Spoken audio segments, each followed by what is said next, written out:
So lesson 40, units for the derivative. If we have an equation like this, s equals t squared plus 3t plus 7, where s is referring to a distance and t is referring to time, distance and time are things that are measured with units.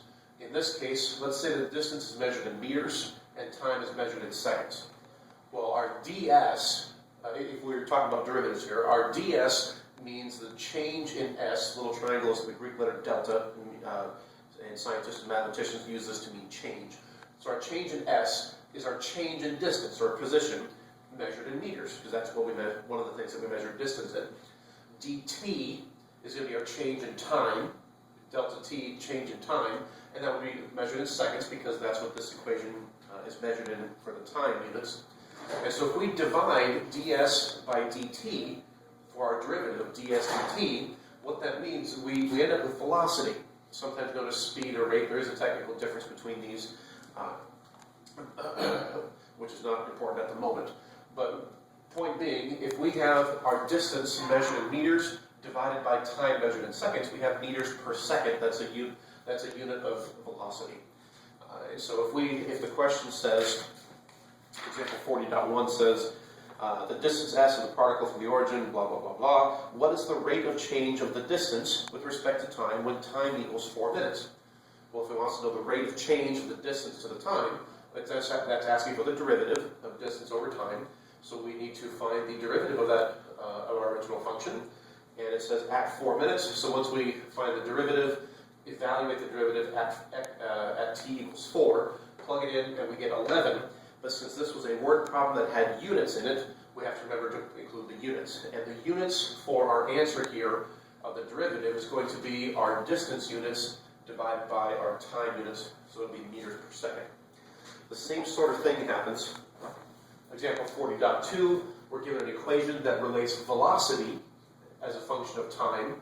Velocity, that means you're moving, so we have the velocity is already measured in meters per second, and then time is measured in seconds.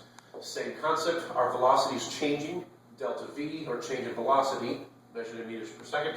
dt is our delta t, change in time, measured in seconds. And so if we have our change in velocity divided by our change in time, that's what's called acceleration, is how your speed is changing. So that's your acceleration, that's measured in meters per second. Or if we simplify this into a single fraction, we get meters per second squared. For example, the speed of gravity is measured in meters per second squared usually, or whatever the English units are equivalent.